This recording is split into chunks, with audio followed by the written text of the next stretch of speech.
Je suis heureuse de vous avoir ici. Suivez mon histoire jusqu'à la fin et commentez la ville d'où vous regardez. Les mots m'ont frappé comme une gifle en plein visage. Hélène Dubois, contributrice financière. C'est ce que mon badge indiquait au mariage de mon unique petit-fils. Pas grand-mère du marié, ni même simplement Hélène Dubois. Non, après avoir élevé mon fils David presque entièrement seul, après avoir aidé à payer ses études universitaires. Après avoir gardé le petit Michel chaque week-end pendant que David et sa femme Vanessa construisaient leur carrière, j'étais réduite à une simple contributrice financière. Je suis restée figée près de l'entrée de la salle de réception, fixant le petit carton blanc dans mes mains tremblantes. Autour de moi, des invités en tenue de créateur riaient et trinquaient avec des coupes de champagne.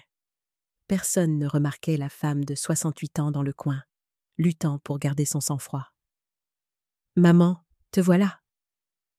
La voix de David a percé mes pensées. Il était élégant dans son smoking, bien que son sourire semblât forcé. Vanessa se demandait où tu étais. Nous devons bientôt commencer les photos de famille. J'ai glissé le badge dans ma pochette et forcé un sourire. Bien sûr, mon chéri. En le suivant à travers la foule, j'ai aperçu Vanessa, ma belle-fille depuis 30 ans, dirigeant le photographe avec des gestes secs de la main. Ses cheveux blonds platine étaient tirés en un chignon élégant qui avait probablement coûté plus cher que ma pension de retraite mensuelle. Quand elle m'a repéré, son sourire n'a pas atteint ses yeux. Hélène, enfin. Nous attendions. Elle m'a toisé de la tête aux pieds, son regard s'attardant sur ma robe bleue, la plus belle chose dans ma garde-robe, achetée en solde il y a 3 ans. C'est ce que tu as décidé de porter? Bon, je suppose qu'il est trop tard maintenant. David s'est agité mal à l'aise à côté de moi, mais n'a rien dit. Ce silence m'a fait plus mal que les mots de Vanessa. Je trouve que grand-mère est magnifique, a lancé une voix. Michel, mon merveilleux petit-fils, maintenant un bel homme de 28 ans, s'est approché avec sa nouvelle épouse, Sophie. Il m'a embrassé chaleureusement sur la joue. Ce bleu fait ressortir tes yeux. Merci, mon cœur, ai-je murmuré, retenant mes larmes. Vanessa s'est raclé la gorge. Faisons ces photos. Hélène, mets-toi au bout ici, légèrement derrière David. Alors que je me déplaçais vers la position assignée, littéralement marginalisée, je n'ai pas pu m'empêcher de me souvenir à quel point les choses étaient différentes autrefois. Avant le décès de mon mari Thomas, il y a 15 ans, j'étais respectée, consultée, incluse. Thomas avait bâti une entreprise de fabrication prospère qui fournissait des pièces à de grands constructeurs automobiles. Après sa mort, j'avais laissé David prendre la relève en tant que PDG pendant que je me mettais en retrait au sein du conseil d'administration. Cela avait semblé être la transition naturelle à l'époque. Le photographe a pris des clichés alors que je souriais mécaniquement. Que penserait Thomas s'il pouvait me voir maintenant? Cette pensée m'a serré le cœur. Parfait, maintenant, juste la famille, a annoncé Vanessa. Et avant que je puisse comprendre ces mots, elle me poussait doucement hors du cadre. Mais maman fait partie de la famille, a dit David, bien que sa protestation fût faible. Je voulais dire juste nous 4, a répondu Vanessa en douceur. Le noyau familial. Le noyau familial. Les mots résonnaient dans ma tête alors que je m'écartais, me sentant comme un fantôme au mariage de mon propre petit-fils. Ne t'en fais pas, grand-mère, a murmuré Michel, me serrant rapidement la main avant de rejoindre ses parents. Nous en prendrons des spéciales juste avec nous plus tard. Mais ce plus tard n'est jamais venu. La réception a été un tourbillon d'activités dont j'étais de plus en plus exclue. On ne m'a pas demandé de faire un discours, bien que les parents de Vanessa l'aient fait. Je n'ai pas été invitée à participer aux danses spéciales. Je me suis assise à ma table assignée, pas la table familiale, mais une dans le coin le plus éloigné avec des parents éloignés qui me connaissaient à peine. Alors que la soirée avançait, je me suis excusée pour aller aux toilettes, ayant besoin d'un moment seul. Dans l'élégante salle d'eau, j'ai fixé mon reflet. Quand étais-je devenue invisible? Mes cheveux gris étaient soigneusement coiffés, mon maquillage, subtil mais flatteur. Les rides autour de mes yeux parlaient d'années de rire et de larmes. Je ne ressemblais pas à une femme qui méritait d'être mise de côté au mariage de son petit-fils. La porte des toilettes s'est ouverte et j'ai entendu la voix de Vanessa avant de la voir. Elle parlait à sa sœur. Je n'arrive pas à croire qu'elle ait porté cette robe. C'est tellement démodé. Mais c'est tout Hélène, bloquée dans le passé. Dieu merci, elle ne reste pas avec nous après le mariage. N'était-elle pas censée contribuer davantage aux frais du mariage? A demandé sa sœur. Le rire de Vanessa était sec. Nous avons réussi à lui soutirer 10 000 € de plus. David a dit qu'elle était réticente, prétextant quelque chose à propos d'un revenu fixe, mais je lui ai rappelé que son père aurait voulu que Michel ait le plus beau mariage possible. Elle est assise sur cette grande maison et probablement beaucoup d'économies, a répondu sa sœur. Les personnes âgées deviennent si avares. Eh bien, elle ne rajeunit pas. Finalement, tout cela reviendra à David de toute façon. Nous devons juste être patients. Mon sang s'est glacé. Je me suis glissée dans une cabine avant qu'elle ne puisse me voir, mes mains tremblant alors que je verrouillais la porte. Les 10 000 € représentaient presque toutes mes économies personnelles, de l'argent que j'avais mis de côté pendant des années grâce à ma petite allocation du conseil d'administration. Je l'avais donnée parce que David m'avait dit qu'ils avaient du mal avec les coûts du mariage et que Michel méritait le meilleur. J'ai attendu qu'elle parte avant de sortir, mon esprit en ébullition. En retournant à la réception, j'ai vu David, Vanessa et Michel regroupés avec l'organisatrice du mariage, riant de quelque chose. Un instant, j'ai envisagé de les confronter, d'exiger le respect. Mais quelque chose m'a retenue. Cette nuit-là, seule dans ma chambre d'hôtel, je n'ai pas pu dormir. Le manque de respect s'était accumulé depuis des années, réalisais-je. Les invitations oubliées aux vacances en famille, la fréquence décroissante des visites de Michel, la façon dont David prenait toujours le parti de Vanessa lors des désaccords, les suggestions subtiles que ma maison était peut-être trop grande pour que je la gère seule. J'avais permis à ma propre famille de m'effacer. Mais que pouvais-je faire? La confrontation n'avait jamais été mon style, et je craignais d'éloigner encore plus David. Alors que je fixais le plafond, une idée a commencé à se former. Il y avait quelque chose qu'il ne savait pas, quelque chose que Thomas et moi avions arrangé il y a des années. Thomas n'avait pas laissé toute l'entreprise à David, après tout. Le matin après le mariage, j'ai téléphoné à Gauthier Leduc, notre avocat de famille, et l'un des plus anciens amis de Thomas. Nous avons convenu de nous retrouver pour déjeuner le lendemain à son cabinet au centre-ville de Lyon. Le cabinet de Gauthier n'avait pas beaucoup changé en 20 ans que je venais ici. Les mêmes fauteuils en cuir, le même bureau en chêne impressionnant, le même mur de livres de droit. Gauthier lui-même avait l'air plus âgé, ses cheveux maintenant complètement blancs, mais ses yeux bleus perçants n'avaient pas perdu de leur éclat. « Hélène, c'est toujours un plaisir de te voir, » dit-il en m'embrassant chaleureusement. « Bien que je déduise de ton appel que quelque chose te préoccupe. » Pendant le déjeuner, je lui ai tout raconté, le mariage, le badge, la conversation dans les toilettes. Gauthier a écouté sans interrompre, son expression devenant de plus en plus préoccupée. « Je suis vraiment désolée, Hélène. Ce n'est pas une façon pour une famille de te traiter. J'ai laissé faire. Ai-je admis. J'ai été trop passive, trop effrayée de les perdre complètement. »« Que veux-tu faire maintenant ?» a demandé Gauthier. J'ai pris une profonde inspiration. Je veux savoir exactement quelle est ma position juridique. Thomas a mis en place cette fiducie, Mais je n'ai jamais pleinement exercé mes droits en vertu de celle-ci. J'ai tout laissé gérer à David.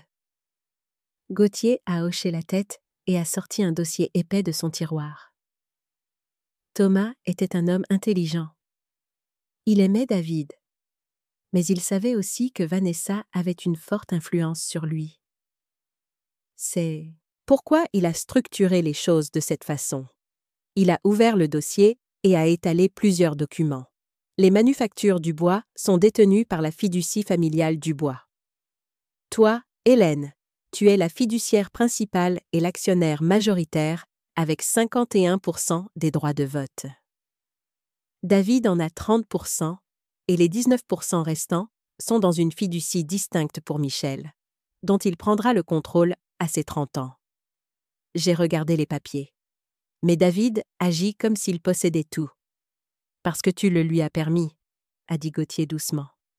Tu n'as jamais exercé tes droits de vote. Tu as approuvé chaque décision, chaque recommandation du Conseil. Légalement, cependant, tu pourrais révoquer David de son poste de PDG demain si tu le voulais. La révélation m'a stupéfiée. Pendant 15 ans, j'avais agi comme une invitée dans ma propre entreprise, m'en remettant à David par amour maternel et par désir de le voir réussir. Je n'avais jamais voulu m'ingérer, mais en m'efforçant de lui laisser de l'espace, j'avais permis d'être marginalisée, non seulement dans l'entreprise, mais aussi dans ma propre famille. Il y a autre chose, a ajouté Gauthier en sortant un autre document. La maison. Ma maison. Qu'en est-il ? La maison familiale n'est pas seulement à ton nom. Elle fait partie d'une fiducie distincte que Thomas a établie. Tu as le droit d'y vivre à vie, mais elle ne peut être vendue sans l'approbation de tous les fiduciaires, ce qui inclut toi, moi et le frère de Thomas, Georges. J'ai senti un poids se soulever de mes épaules. Vanessa ne pouvait pas me pousser à vendre ma maison. Pas sans passer par Gauthier et Georges, qui ne l'approuveraient jamais contre ma volonté. Ils m'ont traité comme si j'attendais juste de mourir pour leur laisser tout, ai-je dit, ma voix se brisant légèrement. Mais ce n'est pas ce que Thomas voulait, n'est-ce pas ? Gauthier a secoué la tête. Thomas voulait que tu sois protégé. Il valorisait aussi le travail acharné et le respect. Il serait profondément déçu de voir comment tu as été traité. En quittant le bureau de Gauthier, j'ai ressenti quelque chose que je n'avais pas ressenti depuis des années, un sentiment de détermination et de pouvoir. Je n'étais pas juste une vieille femme vivant en sursis et occupant de l'espace. J'étais Hélène Dubois, propriétaire majoritaire des manufactures du bois, et il était temps que je commence à agir en conséquence. Le lendemain, j'ai appelé Michel et lui ai demandé de venir me voir pour le goûter. Juste lui, pas ses parents. Il a semblé surpris, mais a accepté volontiers. Ma maison, la même où j'avais élevé David, où Michel avait passé d'innombrables week-ends enfants, était une spacieuse demeure de style colonial sur 2 hectares, juste à l'extérieur de la ville. Thomas l'avait achetée lorsque l'entreprise avait commencé à décoller, et nous l'avions remplie d'amour et de souvenirs. Je l'avais méticuleusement entretenue au fil des ans, bien que Vanessa fasse souvent des commentaires sur le fait que c'était trop grand pour une seule personne. Michel est arrivé ponctuellement à 15 heures, me faisant un câlin chaleureux à la porte. « C'est bon de te voir, grand-mère. Je suis désolée que nous n'ayons pas eu plus de temps ensemble au mariage. » Je l'ai conduite à la véranda où j'avais préparé du thé et ses madeleines au citron préférées, les mêmes que je faisais quand il était petit garçon. Nous avons parlé de sa lune de miel et de son nouveau travail dans une société d'ingénierie. Il ressemblait tellement à Thomas, intelligent, gentil, avec le même pli autour des yeux quand il souriait. Après un moment, j'ai orienté la conversation dans une autre direction. « Michel, je dois te demander quelque chose, et je veux une réponse honnête. » Il a posé sa tasse de thé, l'air préoccupé. « Bien sûr, grand-mère. Qu'est-ce que c'est ? Sais-tu ce qu'il advient des manufactures du bois quand je mourrai ?» La question l'a clairement surpris. Je suppose que ça va à papa. N'est-ce pas ce que grand-père voulait? J'ai souri tristement. C'est ce que ton père et ta mère semblent penser. Mais non, ce n'est pas ce que ton grand-père a arrangé. Je lui ai expliqué la structure de la fiducie, regardant son expression passer de la confusion à la surprise. Je n'en avais aucune idée, a-t-il dit finalement. Papa parle toujours de l'entreprise comme si elle était déjà à lui. Maman aussi. Ont-ils parlé de ce qu'il adviendra de la maison? Ai-je demandé prudemment. Michel avait l'air mal à l'aise. Ils ont mentionné que c'est une propriété de valeur, qu'il serait peut-être judicieux de la vendre plutôt que de l'entretenir une fois. Il s'est interrompu, incapable de finir la phrase. Une fois que je serai partie, ai-je complété pour lui. Il a hoché la tête, l'air honteux. Je suis désolée, grand-mère. J'aurais dû dire quelque chose quand il parlait comme ça. J'ai tendu la main sur la table et lui ai tapoté la main. Ce n'est rien, mon chéri. Je ne suis pas en colère contre toi, mais je veux que tu comprennes quelque chose. Ton grand-père a bâti cette entreprise à partir de rien. Il valorisait le travail acharné, l'intégrité et la famille, dans cet ordre. Il serait très déçu de voir comment les choses ont évolué. Michel est resté silencieux un moment. Que vas-tu faire?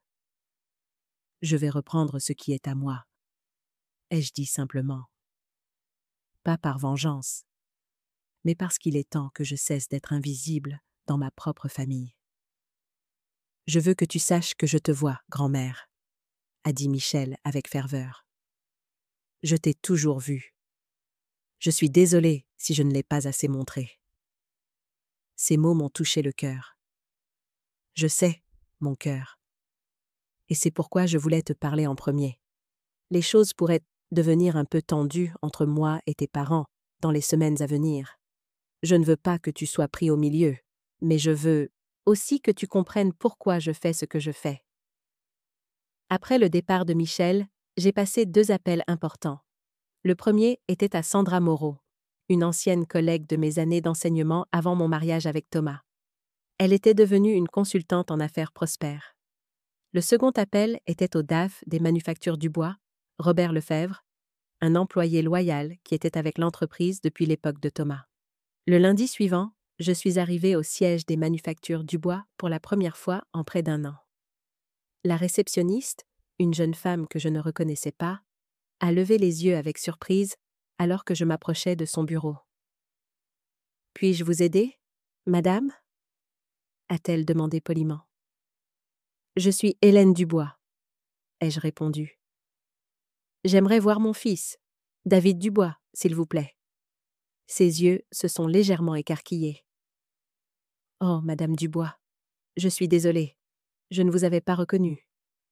Laissez-moi appeler le bureau de monsieur Dubois. » Alors qu'elle prenait le téléphone, j'ai ajouté « Et après cela, veuillez faire savoir à Robert Lefebvre que j'aimerais le voir également. » La réceptionniste a parlé brièvement au téléphone, son expression devenant de plus en plus confuse. « Je suis désolée, madame Dubois, mais l'assistante de monsieur Dubois dit qu'il est en réunion toute la journée et ne peut être dérangé. » J'ai souri. « Veuillez dire à son assistante que l'actionnaire majoritaire des Manufactures du Bois aimerait avoir 5 minutes du temps du PDG. Et si ce n'est pas possible, je serai heureuse de discuter des affaires de l'entreprise avec le conseil d'administration à la place. » La mâchoire de la jeune femme est légèrement tombée, mais elle a relayé le message. 30 secondes plus tard, l'assistante de David elle-même est apparue dans la zone de réception, l'air agité.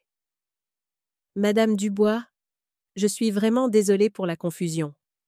Monsieur Dubois vous recevra tout de suite. Puis-je vous offrir quelque chose? Café? Thé? » « Non, merci, » ai-je répondu en la suivant vers l'ascenseur de la direction. Le bureau de David était au dernier étage, avec des fenêtres allant du sol au plafond donnant sur la ville. Quand je suis entrée, il se tenait près de son bureau, l'air perplexe. « Maman, quelle surprise!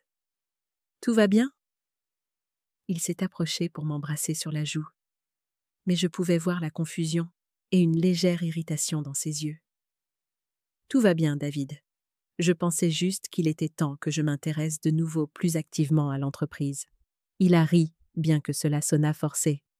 C'est super, maman, mais tu sais, tu n'as pas à t'inquiéter de quoi que ce soit. L'entreprise se porte bien. En fait, nous venons de décrocher le contrat Jensen la semaine dernière. Oui, j'ai entendu. Félicitations. Je me suis assise dans l'un de ces fauteuils visiteurs sans y être invitée. Mais je ne suis pas ici pour une simple mise au point. J'ai décidé de reprendre mes fonctions de présidente du conseil d'administration avec effet immédiat. Le sourire de David s'est figé. Quoi? Mais, maman, nous en avons parlé il y a des années. Tu as dit que tu ne voulais pas le stress et la responsabilité. J'ai changé d'avis, ai-je répondu calmement. Je t'ai laissé gérer les choses à ta manière pendant 15 ans. Maintenant, j'aimerais avoir plus mon mot à dire. Son expression s'est assombrie. Est-ce à propos du mariage? Vanessa a dit que tu semblais contrariée. Si c'est à propos du plan de table, ce n'est pas à propos du mariage, David, bien que ce fût certainement révélateur. C'est à propos du fait que j'ai permis d'être mise de côté dans cette entreprise et dans cette famille depuis bien trop longtemps. Avant qu'il ne puisse répondre, on a frappé à la porte et Robert Lefebvre est entré. Le visage du DAF s'est illuminé en me voyant. Hélène, quelle merveilleuse surprise! Il s'est approché et m'a serré la main chaleureusement. Cela fait trop longtemps que vous ne nous avez pas honorés de votre présence. Bonjour, Robert. J'ai souri. Je disais justement à David que je vais prendre un rôle plus actif dans l'entreprise à l'avenir. Robert a regardé entre nous, sentant la tension. C'est une excellente nouvelle. Votre perspicacité nous a manqué. Le téléphone de David a vibré et il l'a regardé avec un froncement de sourcils. C'est Vanessa, elle est en bas. Nous avons des projets pour le déjeuner. Timing parfait, ai-je dit en me levant. J'aimerais parler avec vous deux. Robert, cela vous dérangerait-il de nous laisser la salle de conférence pendant environ 30 minutes? Robert a hoché la tête rapidement. Bien sûr, prenez tout le temps qu'il vous faut. 10 minutes plus tard, j'étais assise en face de David et Vanessa dans la grande salle de conférence. Vanessa avait l'air impeccable comme toujours dans un tailleur de créateur, son expression un mélange de confusion et d'irritation. Hélène, de quoi s'agit-il? David et moi avons une réservation au bistrot dans 20 minutes, a-t-elle dit en regardant sa montre ostensiblement. Je ne prendrai pas beaucoup de votre temps, ai-je répondu. Je voulais simplement vous informer de certains changements. J'ai placé un dossier sur la table et l'ai glissé vers eux. Ce sont les documents originaux de la fiducie pour les manufactures du bois, ainsi que des analyses de performance récentes préparées par un consultant indépendant. David a ouvert le dossier avec prudence, ses yeux parcourant la première page. Son visage a visiblement pâli. « Maman, qu'est-ce que c'est ?» Un rappel, ai-je dit d'un ton égal. Les manufactures du bois sont détenues par une fiducie familiale. Je suis la fiduciaire principale et l'actionnaire majoritaire. Toi, David, tu es le PDG parce que je t'ai nommé à ce poste, non parce que tu en as hérité. Vanessa a arraché les papiers à David, ses yeux s'écarquillant en lisant. Ce n'est pas possible. Thomas a laissé l'entreprise à David. Tout le monde le sait. Tout le monde l'a supposé. L'ai-je corrigé. Mais Thomas était plus sage que la plupart ne le pensaient. Il m'a laissé le contrôle parce qu'il avait confiance en mon jugement. Et maintenant? Quoi? Tu menaces de virer ton propre fils? La voix de David s'est élevée avec indignation. Pas du tout, l'ai-je assuré. Tu es un excellent PDG, David. L'entreprise a prospéré sous ta direction, mais il y a des changements que je veux apporter au conseil d'administration et à mon propre rôle dans l'entreprise. J'ai sorti un autre document. Premièrement, je reprendrai mon poste de présidente du conseil d'administration avec effet immédiat. Deuxièmement, j'ai demandé à Sandra Moreau de se joindre en tant qu'administratrice indépendante. Troisièmement, je vais créer une nouvelle fondation caritative en utilisant 10% de mes actions, dont les dividendes soutiendront l'éducation des enfants défavorisés. Le visage de Vanessa avait pris une teinte rouge alarmante. C'est ridicule. Tu ne peux pas débarquer après 15 ans et commencer à faire des changements. David a dirigé cette entreprise seul pendant que tu étais... Pendant que j'étais quoi, Vanessa? Ai-je demandé doucement. En train de vieillir, de devenir insignifiante, d'attendre de mourir pour que vous puissiez vendre ma maison et consolider votre contrôle. Elle a tressailli comme si je l'avais giflée. Je vous ai entendu dans les toilettes au mariage de Michel. Ai-je continué. Je sais exactement ce que vous pensez de moi et ce que vous prévoyez. David a au moins eu la décence d'avoir l'air honteux. Maman, ce n'était pas comme ça. Nous pensions juste, qu'en vieillissant, que la maison était peut-être trop pour toi. La maison est dans une fiducie distincte, les ai-je informés. Elle ne peut être vendue sans l'approbation de tous les fiduciaires, y compris le frère de Thomas, Georges. Alors, vous pouvez arrêter de faire des plans pour elle. Vanessa s'est levée brusquement, ses mains à plat sur la table. C'est scandaleux. Tu as été parfaitement contente de laisser David tout gérer pendant des années. Et maintenant, soudainement, tu veux prendre le contrôle à cause d'une prétendue offense au mariage. Je suis restée assise, la regardant calmement. Non, Vanessa, parce qu'il est temps que je me souvienne qui je suis. Je ne suis pas seulement grand-mère Hélène, contributrice financière. Je suis Hélène Dubois, cofondatrice de cette entreprise et gardienne de l'héritage de mon mari. Je me suis tournée vers David. Je n'ai jamais interféré avec ta gestion de l'entreprise, et je n'ai pas l'intention de commencer maintenant, tant que tu la diriges avec l'intégrité que ton père aurait attendue. Mais je prendrai un rôle actif au sein du conseil à nouveau, et je serai traitée avec respect, tant dans ce bâtiment que dans ma propre famille. Le silence qui a suivi était assourdissant. Finalement, David a parlé, sa voix soumise. « Qu'attends-tu exactement de nous, maman ? » « Je veux être à nouveau visible, » ai-je dit simplement. « Je veux être incluse dans les décisions familiales, pas seulement appelée quand vous avez besoin d'argent ou de babysitting. Je veux être reconnue pour mes contributions, passées et présentes, à cette entreprise. Et je veux que vous vous souveniez que la famille, c'est plus que l'héritage et la gestion d'actifs. » Je me suis levée, rassemblant mes papiers. J'ai une réunion avec Gauthier Leduc cet après-midi pour finaliser les documents de la fondation. La prochaine réunion du conseil est jeudi. J'attends de vous deux que vous soyez préparés à discuter de la nouvelle direction. Alors que je me dirigeais vers la porte, David m'a appelée. « Maman, attends! Nous devrions en parler davantage. » Je me suis retournée.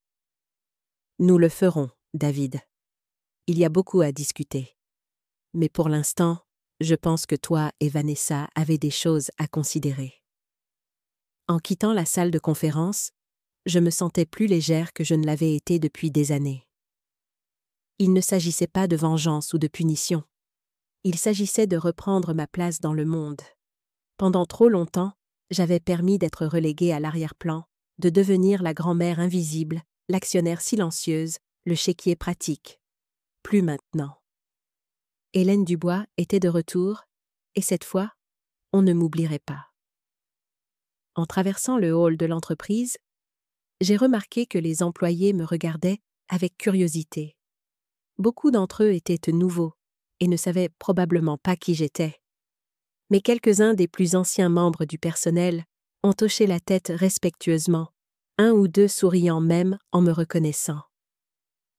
Dehors, le soleil de printemps était chaud sur mon visage. J'ai pris une grande bouffée d'air frais et me suis dirigée vers ma voiture. Mon téléphone a vibré avec un message de Michel. « Tout va bien, grand-mère ? » Papa vient d'appeler maman. Il avait l'air contrarié. J'ai souri et tapé en réponse. « Tout va bien, mon cœur. Je rappelle juste à tes parents quelque chose d'importante. Voudriez-vous, toi et Sophie, venir dîner ce week-end ? » Sa réponse a été immédiate. « Nous adorerions. Devons-nous apporter quelque chose ? » « Juste vous-même. » ai-je répondu, et peut-être une volonté d'entendre une partie de l'histoire familiale que j'aurais dû partager il y a longtemps. En rentrant chez moi, j'ai réfléchi au chemin à parcourir. Il y aurait de la résistance, surtout de la part de Vanessa. David serait pris au milieu, déchiré entre sa femme et sa mère. Ce ne serait facile pour aucun de nous, mais pour la première fois en 15 ans, je me sentais vraiment vivante à nouveau. Pas seulement un substitut, pas seulement une obligation, pas seulement une ressource à gérer. J'étais Hélène Dubois, femme d'affaires, mère, grand-mère, et j'étais enfin prête à cesser d'être invisible. Les répercussions de mon annonce au conseil d'administration ont été rapides et prévisibles. Le temps que j'arrive chez moi cet après-midi-là, j'avais 3 appels manqués de David et un SMS sec de Vanessa. Nous devons discuter de cette situation en famille. Je me suis préparé une tasse de thé et me suis assise dans mon fauteuil préféré près de la baie vitrée, regardant les fleurs de printemps se balancer dans la brise. Cette maison contenait tant de souvenirs. David faisant ses premiers pas sur le sol de ce même salon. Thomas et moi dansant sur de vieux disques après des dîners. Michel construisant des forts de coussins élaborés quand il était enfant. Je ne pouvais pas imaginer la quitter. Certainement pas pour apaiser les ambitions immobilières de Vanessa. Mon téléphone a sonné de nouveau. David. Cette fois, j'ai répondu. Maman, nous devons parler de ce qui s'est passé aujourd'hui, a-t-il dit sans préambule. Sa voix était tendue, essayant de maintenir son sang-froid. Je t'écoute, ai-je répondu calmement. Ce que tu as fait, ça nous a pris par surprise. Après toutes ces années à me laisser gérer les choses, tu débarques et commences à faire des exigences et des changements. Sais-tu comment cela me fait paraître aux yeux du conseil, des employés? J'ai pris une lente gorgée de thé avant de répondre. As-tu lu l'analyse de performance dans le dossier que je t'ai donné? Il y a eu un bref silence. Une partie. Qu'est-ce que ça a à voir avec quoi que ce soit? L'entreprise se porte bien sous ta direction, David. Le chiffre d'affaires a augmenté de 22% par rapport à il y a 5 ans. Les scores de satisfaction des employés sont bons. Je ne conteste rien de tout cela. Alors pourquoi? Mais, ai-je continué, l'analyse montre aussi que tu as systématiquement réduit les contributions caritatives que ton père considérait comme essentielles à notre identité d'entreprise. Tu as éliminé le programme de bourse pour les enfants des employés et tu as augmenté la rémunération des dirigeants de 40%, alors que les salaires des ouvriers n'ont augmenté que de 3%. Un autre silence, plus long cette fois. C'était des décisions d'affaires, maman. Nous devions rester compétitifs, garder les meilleurs talents, et les programmes caritatifs ne généraient aucun retour sur investissement. J'ai ressenti une pointe de déception. Ton père ne mesurait pas le retour sur investissement pour tout, David. Certaines choses, il les faisait simplement parce qu'elles étaient justes. Les temps ont changé, a-t-il dit sur la défensive. Les affaires ont changé. Vraiment? Ou est-ce toi qui as changé? Ai-je demandé doucement. Je l'ai entendu expirer lourdement. Écoute, je n'ai pas appelé pour débattre de philosophie d'entreprise. Vanessa et moi voulons passer demain soir pour discuter de tout ça. Elle est assez contrariée. Je suis sûre qu'elle l'est, ai-je répondu. Vous êtes les bienvenus à 19h. Je préparerai le dîner. Ce n'est pas nécessaire. Je veux le faire, ai-je insisté. Nous devrions parler comme une famille, autour d'un repas, comme nous le faisions autrefois. Après avoir raccroché, je suis restée assise un moment, pensant à ce que je leur dirais. Il ne s'agissait pas de punition ou de vengeance. Il s'agissait de restaurer l'équilibre dans l'entreprise et dans notre famille. Le lendemain, j'ai reçu un appel de Gauthier Leduc. Hélène, j'ai examiné tes propositions pour la fondation et les changements au conseil. Tout semble en ordre. Mais il y a autre chose que je pensais que tu devrais savoir. Qu'est-ce que c'est? Ai-je demandé, une bouffée d'inquiétude montant dans ma poitrine. David m'a appelé ce matin. Il a posé des questions sur la possibilité de contester la structure de la fiducie au motif que que tu pourrais ne pas être saine d'esprit pour prendre ces décisions. Les mots m'ont frappé comme des coups physiques. Il pense que je suis sénile. C'est sa réponse. Il n'a pas utilisé ces mots, a dit rapidement Gauthier. Il a juste demandé hypothétiquement ce qu'impliquerait une telle contestation. J'ai été très clair sur le fait que toute action de ce genre serait mal avisée et presque certainement vouée à l'échec. Je me suis affalée dans un fauteuil, me sentant soudainement vieille. Mon propre fils remettant en question ma compétence mentale. Hélène, écoute-moi. C'est une manœuvre défensive classique quand quelqu'un sent sa position menacée. David sait qu'il n'a pas de fondement juridique pour t'arrêter, alors il se raccroche à des branches. A-t-il dit autre chose? Ai-je demandé. Gauthier a hésité. Il a mentionné que tu avais été de plus en plus isolée ces dernières années, que tu semblais parfois confuse au sujet des événements familiaux et des dates. C'est parce qu'ils ont cessé de m'inclure, me suis-je exclamé, la colère montant. Bien sûr que je suis confuse au sujet d'événements auxquels je ne suis pas invitée. Je sais, a apaisé Gauthier, et n'importe quel tribunal verrait clair dans ce jeu immédiatement. Tu es vive comme l'éclair, Hélène, et quiconque passe 5 minutes avec toi le sait. Après l'appel, j'ai arpenté mon salon, une tempête d'émotions tourbillonnant en moi. Blessure, trahison, colère, déception. David avait toujours ressemblé davantage à Thomas, pratique, axé sur les affaires. Mais Thomas avait aussi été guidé par une forte boussole morale et une profonde loyauté familiale. Quelque part en chemin, ces valeurs semblaient s'être perdues chez notre fils. J'ai passé l'après-midi à cuisiner le fameux bœuf bourguignon de Thomas. Des petits pains frais et une tarte tatin pour le dessert. Cuisiner m'avait toujours aidé à réfléchir et j'avais besoin de clarté pour la conversation à venir. À 19 heures précises, la sonnette a retenti. J'ai lissé ma robe, pris une profonde inspiration et ouvert la porte. David et Vanessa se tenaient sur mon porche, tous deux habillés comme pour une réunion d'affaires, plutôt qu'un dîner de famille. David tenait une bouteille de vin, un rouge coûteux que Thomas et moi aimions savourer lors d'occasions spéciales. Il se souvenait au moins de ça. « Entrez !» ai-je dit en m'écartant. Le dîner est presque prêt. La tension était palpable alors qu'ils entraient.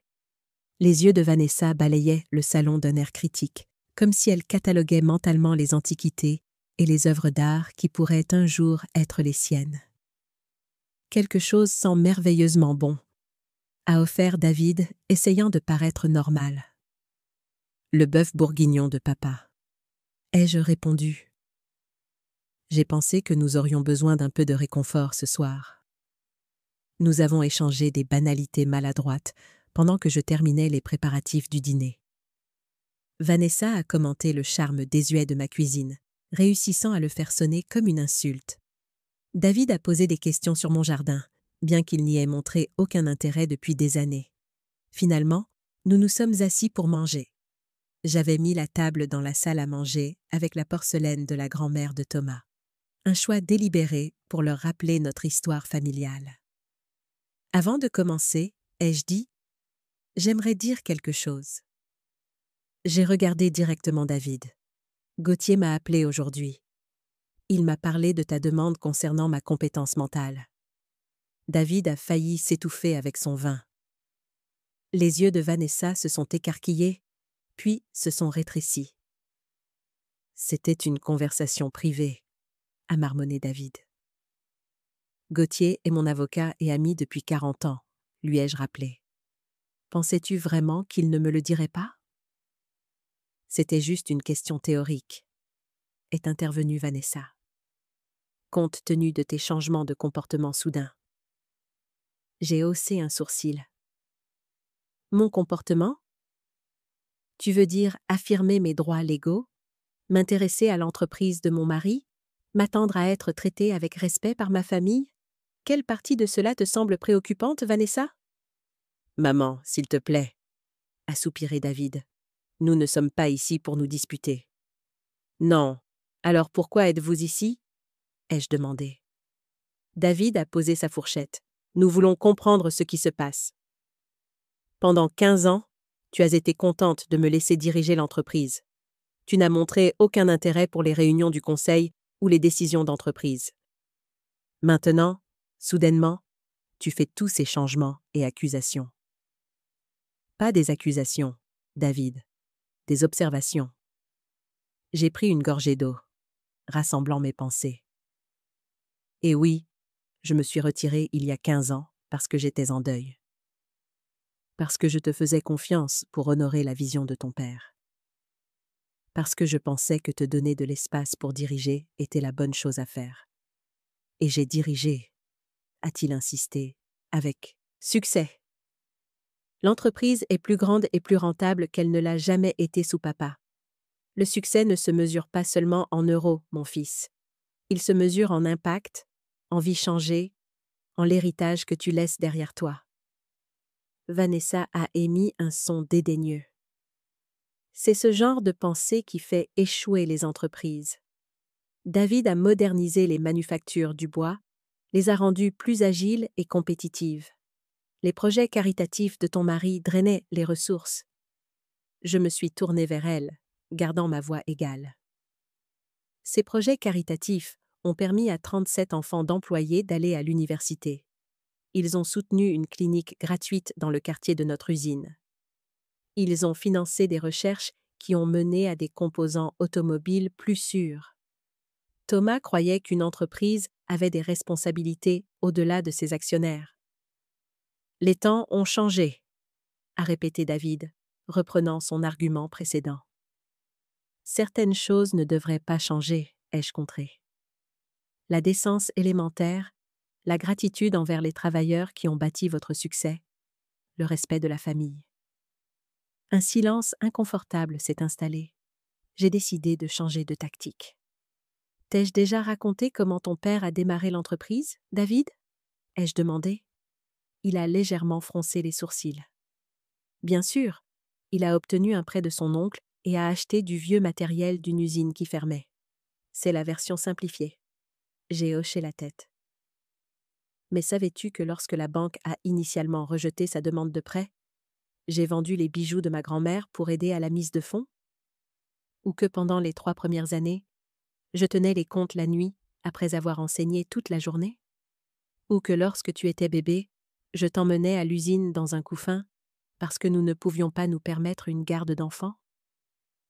David a eu l'air surpris. Je ne savais pas tout ça. Les manufactures du bois n'étaient pas seulement l'entreprise de ton père. C'était la nôtre. Nous l'avons bâtie ensemble. J'ai pris l'album photo que j'avais placé sur le buffet et l'ai ouvert sur des photos de ses premiers jours. Thomas et moi, fiers devant notre première petite installation. Moi à un bureau rempli de grands livres. Bébé David endormi dans son berceau de bureau improvisé. Je n'ai jamais nié ta contribution, maman, a dit David, sa voix s'adoucissant légèrement en regardant les vieilles photographies. Tu ne l'as pas reconnue non plus, ai-je répondu. Avec le temps, je suis devenue invisible. La veuve du fondateur, la mère du PDG, la grand-mère qui fait des chèques pour les mariages, mais n'est pas digne d'une place convenable à table. Vanessa s'est agitée inconfortablement sur son siège. Si c'est à propos du badge au mariage, je n'y suis pour rien. L'organisatrice du mariage s'est occupée de tous ces détails. Ce n'est pas à propos d'un badge, Vanessa. C'est à propos d'années de marginalisation. De voir mon rôle, à la fois dans l'entreprise et dans cette famille, diminuer jusqu'à ce que je ne sois plus qu'un inconvénient à gérer. Je me suis retournée vers David. Quand ton père est mort, j'étais dévastée. Je me suis réfugiée dans le deuil. Et quand tu as pris la relève de l'entreprise, j'étais reconnaissante et fière. Je voulais te donner de l'espace pour devenir ton propre homme, pas vivre dans l'ombre de ton père. Et maintenant, tu reprends tout, a dit David amèrement. Non, je reprends ma voix, l'ai-je corrigé. Il y a une différence. Je n'ai aucune intention de te microgérer ou de saper ton autorité en tant que PDG, mais je veillerai à ce que l'entreprise conserve les valeurs sur lesquelles ton père et moi l'avons bâtie. J'ai glissé un autre dossier sur la table. Ce sont les propositions pour la nouvelle fondation et la structure du conseil. J'aimerais que vous les examiniez attentivement tous les deux. Nous pouvons discuter de toutes les préoccupations que vous avez, et je suis ouverte à des modifications raisonnables, mais les changements fondamentaux sont non négociables. David a ouvert le dossier à contre-cœur, tandis que Vanessa regardait, les bras croisés sur la défensive. « Tu alloues 10% de tes actions à cette fondation ?» a demandé David en parcourant les documents.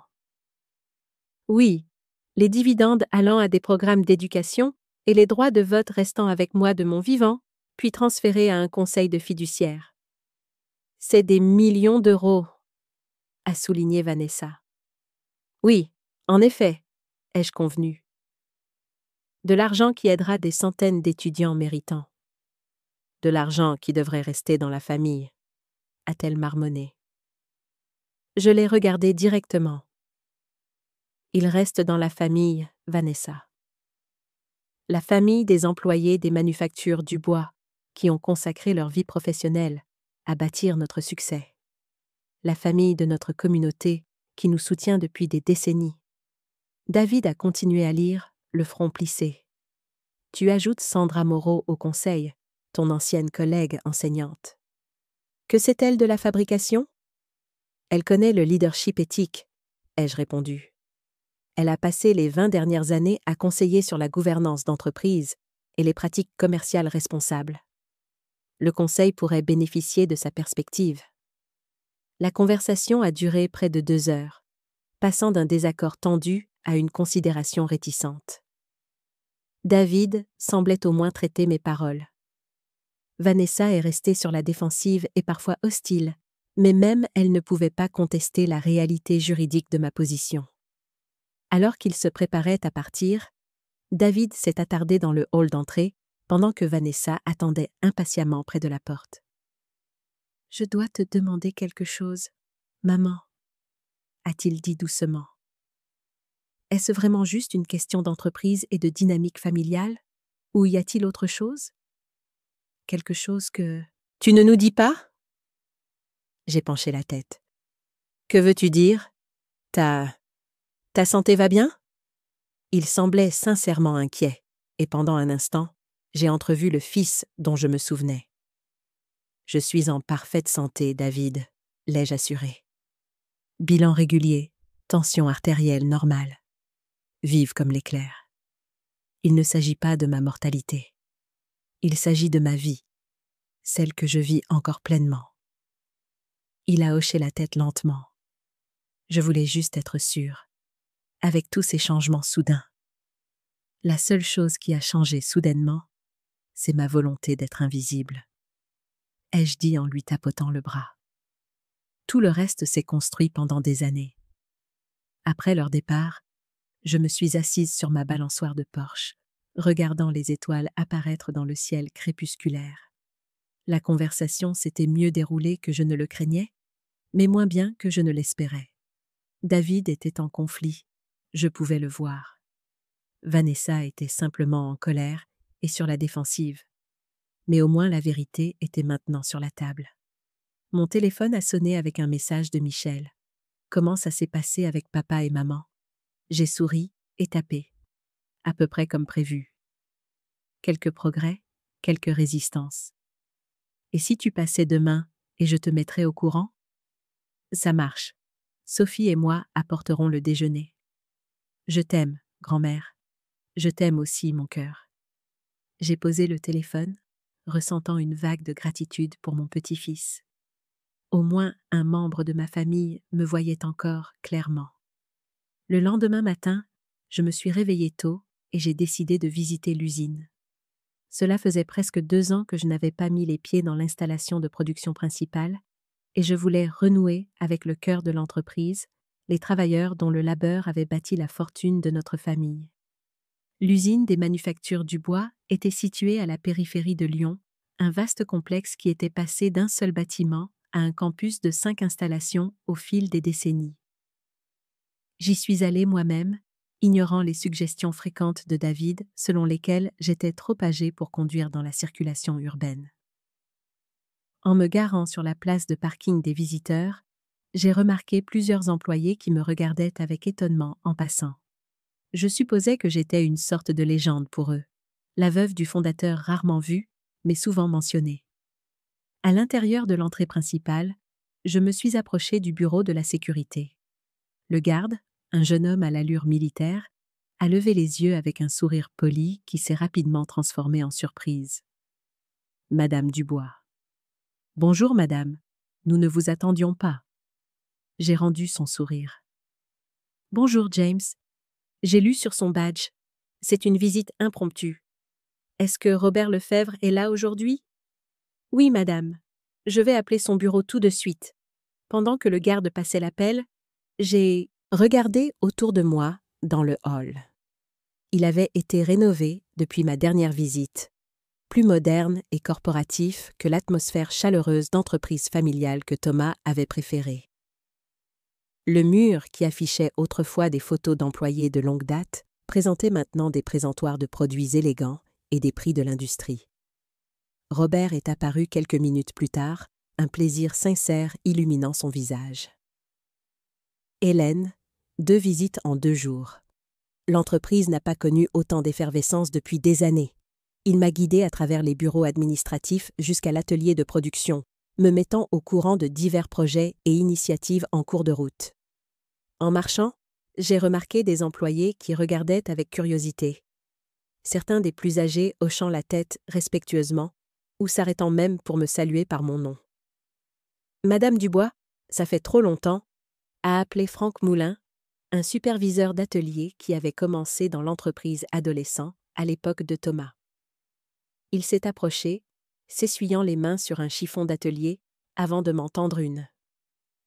On parle encore des fêtes de Noël que vous organisiez pour tout le personnel. Franck, ravi de vous voir. J'ai serré sa main chaleureusement. Comment vont Marguerite et ses jumeaux ? Ils doivent être à l'université maintenant. Son visage s'est illuminé.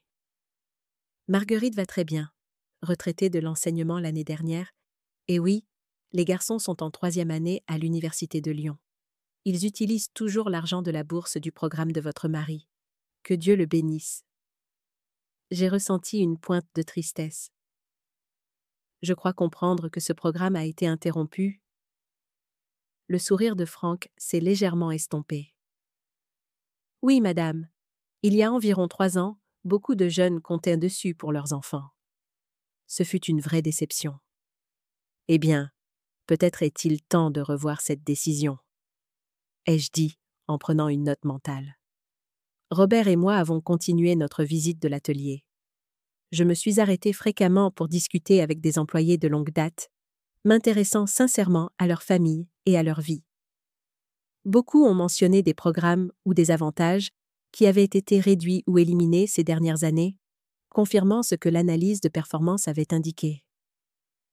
Dans la salle de pause, j'ai remarqué un tableau d'affichage avec des annonces pour les employés. Naissance, départs à la retraite, réalisation. Il y avait aussi une photographie délavée de Thomas et moi à la célébration du 25e anniversaire de l'entreprise. Je l'ai touché doucement, me souvenant clairement de ce jour, de la fierté de Thomas alors qu'il parlait de la famille des manufactures du bois et de notre engagement envers la communauté. Il serait fier de la façon dont vous prenez les choses en main, a dit Robert doucement, remarquant mon regard. Les choses ont changé ici depuis que David a pris la relève. Pas toutes pour le pire. Nous sommes plus rentables, plus rationalisés, mais une partie de l'âme a quitté l'endroit. Je commence à le voir, ai-je répondu. Après la visite, Robert m'a raccompagné à ma voiture. La réunion du conseil est demain à 10 heures, m'a-t-il rappelé. J'ai préparé les rapports financiers comme vous l'avez demandé, avec une attention particulière au changement des avantages sociaux au cours des 5 dernières années. Merci Robert. J'apprécie votre rigueur. J'ai hésité, puis ajouté « Comment pensez-vous que le Conseil réagira aux changements que je propose ?» Robert a réfléchi à sa réponse avec soin. Certains vous soutiendront immédiatement, en particulier la vieille garde qui se souvient de la vision de Thomas. D'autres, en particulier ceux que David a nommés, pourraient résister. Mais légalement, ils ne peuvent pas vous arrêter. Il ne s'agit pas de pouvoir légal, ai-je dit. Il s'agit de faire ce qui est juste pour l'entreprise et ses employés. C'est pourquoi vous les convaincrez, a souri Robert. Ce genre de conviction est difficile à contester. En rentrant chez moi, Michel et Sophie attendaient déjà sur mon porche avec le déjeuner, des sandwichs de ma charcuterie locale préférée et une salade de fruits frais. Nous avons mangé dans la véranda, profitant du temps printanier par les fenêtres ouvertes. « Papa m'a appelé hier soir », a dit Michel alors que nous terminions notre repas. Il était confus, je pense que c'est le meilleur mot. Il a dit que tu faisais de grands changements dans l'entreprise, que tu parlais de valeurs et d'héritage. « Et que lui as-tu dit ?» ai-je demandé. « Je lui ai dit de t'écouter », a simplement répondu Michel. « Que tu es l'une des personnes les plus intelligentes que je connaisse, et si tu t'inquiètes de quelque chose, il y a probablement une bonne raison. » Sophie a hoché la tête en signe d'accord. « Je ne vous connais que depuis 3 ans, Hélène, mais même moi, je peux voir comment votre famille vous néglige parfois. Au mariage, j'ai remarqué que vous étiez assise loin de la table familiale principale. J'ai essayé de dire quelque chose, mais Vanessa a insisté sur le fait que l'organisatrice avait tout arrangé et que cela ne pouvait pas être changé. Ce n'était pas seulement la place, a ajouté Michel, l'air embarrassé. Ils ne t'ont pas incluse dans les danses familiales. Ils ne t'ont pas demandé de parler. Maman a même suggéré que nous ne devrions pas t'inclure dans trop de photos professionnelles parce que... Il s'est arrêté brusquement. Parce que... l'ai-je incité doucement. Le visage de Michel a rougi. Parce qu'elle a dit que tu rendrais les photos démodées. Je suis vraiment désolée, grand-mère. J'aurais dû leur tenir tête davantage. J'ai tendu la main sur la table et lui ai serré la main. Ce n'est pas ton travail de me défendre, mon cœur. Et le jour de ton mariage, c'était à propos de toi et de Sophie, pas de politique familiale. Pourtant, a-t-il insisté, ce n'était pas juste, et je pense que ça dure depuis si longtemps que j'ai cessé de le remarquer. Nous l'avons tous fait. C'est comme ça que ces choses arrivent. Ai-je dit, pas d'un seul coup, mais par petites touches, une invitation manquée par-ci, un commentaire dédaigneux par-là. Jusqu'au jour où tu réalises que tu es devenue invisible dans ta propre vie. Sophie avait l'air pensive. Qu'est-ce qui vous a décidé à agir? Maintenant. J'ai réfléchi attentivement à la question. Je pense que c'était de voir ce badge au mariage, contributrice financière, comme si c'était ma seule valeur pour la famille. Cela m'a fait réaliser que si je ne reprenais pas ma place dans l'entreprise et dans cette famille, je finirais par disparaître complètement. « Eh bien, je trouve ça fantastique !» a déclaré Sophie. On s'attend souvent à ce que les grands-mères s'assoient tranquillement dans un coin et soient simplement reconnaissantes de l'attention qu'elles reçoivent. C'est rafraîchissant de vous voir refuser d'accepter ce rôle. Après le déjeuner, je leur ai montré les documents que j'avais préparés pour la réunion du conseil. Michel, qui avait étudié le commerce sur l'insistance de son père avant de poursuivre dans son domaine de prédilection, l'ingénierie, les a examinés avec un sifflement impressionné. « C'est complet, grand-mère. Tu as pensé à tout. J'ai eu de l'aide, ai-je admis. Sandra Moreau a été inestimable pour structurer la fondation et les changements de gouvernance. Papa ne se laissera pas faire sans se battre, a prévenu Michel. Il a l'habitude d'avoir le contrôle total. Je sais, mais il ne s'agit pas de lui prendre le contrôle. Il s'agit de restaurer l'équilibre. Ton grand-père n'a jamais voulu que l'entreprise se concentre uniquement sur le profit au détriment des gens. Il croyait que les affaires pouvaient être une force pour le bien dans le monde. Michel a hoché la tête lentement. Je me souviens quand j'étais petit, il m'emmenait parfois à l'usine le samedi. Il connaissait chaque employé par son nom, demandait des nouvelles de leur famille. Papa ne fait pas ça. Des styles de leadership différents, ai-je reconnu. Mais les valeurs fondamentales ne devraient pas changer. Après le départ de Michel et Sophie, j'ai passé la soirée à me préparer pour la réunion du conseil. J'ai examiné les rapports financiers, répété mes remarques liminaires et préparé mon tailleur bleu marine. Celui que Thomas avait toujours dit me donnait l'air d'une force avec laquelle il fallait compter. Cette nuit-là, j'ai rêvé de Thomas. Nous marchions ensemble dans l'usine, comme nous l'avions fait d'innombrables fois. Sa main chaude dans la mienne, sa voix animée, alors qu'il partageait ses dernières idées pour améliorer les conditions de travail ou étendre les avantages. « Tu fais ce qu'il faut, Ellie », a-t-il dit, dans le rêve, en utilisant le surnom que lui seul m'avait jamais donné. Ne les laisse pas te mettre de côté. Tu as aidé à construire cet héritage. Tu mérites de le protéger. Je me suis réveillée avec des larmes sur les joues, mais de la détermination dans le cœur. La journée serait difficile, mais Thomas n'aurait attendu rien de moins que le meilleur de moi. La salle du conseil d'administration était silencieuse, alors que je terminais ma présentation.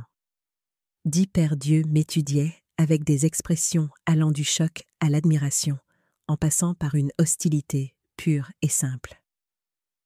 David était assis, rigide, dans son fauteuil à l'autre bout de la table, son visage un masque impénétrable. Je venais de décrire les changements que je proposais, rétablir le programme de bourses universitaires pour les enfants des employés, créer la nouvelle fondation caritative, ajouter Sandra Moreau au conseil d'administration et mettre en œuvre un programme de participation aux bénéfices pour les employés de longue date. J'avais également annoncé mon intention de reprendre un rôle actif en tant que présidente du conseil d'administration, comme c'était mon droit en vertu des documents de la fiducie. Je vous remercie de votre attention, dis-je dans le silence. Je suis maintenant ouverte aux questions et à la discussion. Richard Fournier, l'un des nouveaux membres du conseil nommé par David, fut le premier à parler.